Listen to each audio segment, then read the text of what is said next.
সন্দেশখালী মহিলারা তারা বারবার করে অভিযোগ করেছেন এবং যে অভিযোগ শেষ পর্যন্ত সন্দেশখালীর এক মহিলা তিনি ম্যাজিস্ট্রেটের কাছে গোপন জবানবন্দি দেন, তার পরিপ্রেক্ষিতে এরপর গণধর্ষণে মামলা রুজু করা হলো এবং খুনের চেষ্টার ধারা মামলা রুজু করা হয়েছে। এই নিয়ে রাজ্য পুলিশের ডিজি কি বলেছেন শোনাবো। Whatever the statement, you see, it is like this thing. A statement made, she did not make any statement before us. Okay? She makes a statement before a magistrate. Whatever, yeah, 164. Whatever, and it is, I'm not saying that is truth or that is false. 100% we have to take that. How can we ignore that statement she has made? Primarily, when a complainant comes to us and tells us something, we will assume it to be true, isn't it? That's why he is. So we have, whatever these sections are attracted will be put and have been put. And whatever action needs to be taken against the people will be taken. আমি এখান থেকে ফেরদৌস আমিরের কাছে আসতে চাইবো। প্রথম থেকেই এই যে বারবার সন্দেশখালীর মহিলারা একের পর অভিযোগ করেছেন যে তাদের উপর অত্যাচার করা হতো, সেক্ষেত্রে তৃণমূল বলেছে যে এই অভিযোগের কোনো সারবত্তা নেই, অভিযোগের কোনো স্পষ্ট নয় এই অভিযোগ। এখন যে বিষয় সামনে আসছে যে ইতিমধ্যেই যেটা ঘটেছে যে সন্দেশখালীর বাসিন্দারা তারা বলছেন যে গ্রেপ্তার না করলে সেখানে কোনো নিরাপত্তা নেই, ইতিমধ্যে গ্রেপ্তার করা হলো। দেখুন, পুলিশ নিজেই স্বীকার করে নিচ্ছে যে তারা তাদের দায়িত্ব পালনে ব্যর্থ। কেন এ কথা বলছি?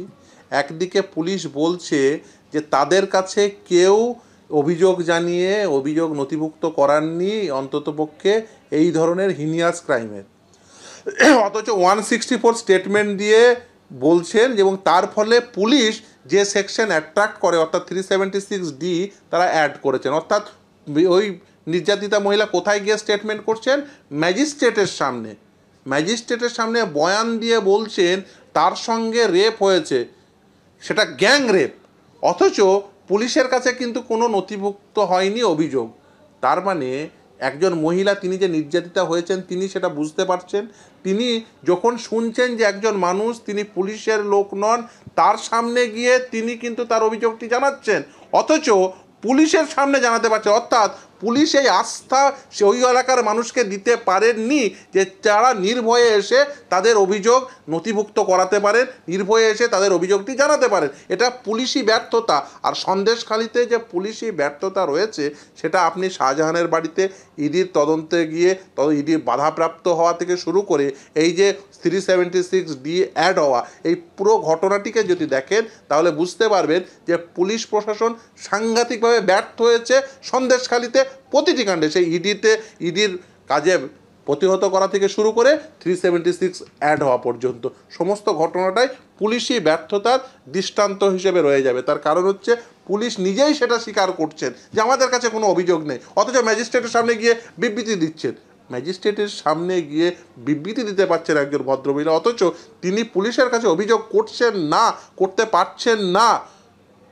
এটা কিসের ইন্ডিকেশন? এটা ইন্ডিকেশন হলো মানুষের পুলিশের প্রতি আস্থা নেই। অথচ আপনি শুধু তাই নয়, পুলিশের কাছে নয়, আপনাদের ক্যামেরার সামনে এসেও সেই মহিলারা বলছে।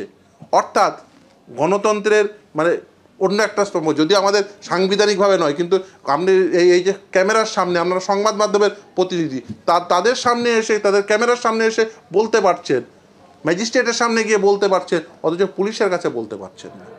এখান থেকেই পরিষ্কার হয়ে যাচ্ছে পুলিশের প্রতি সাধারণ মানুষের আস্থা নেই, কিন্তু গণতন্ত্রের অন্যান্য স্তম্ভের প্রতি সাধারণ মানুষের আস্থা আছে, আইনের প্রতি আস্থা আছে এবং বিচারের প্রতি তো আস্থা আছেই।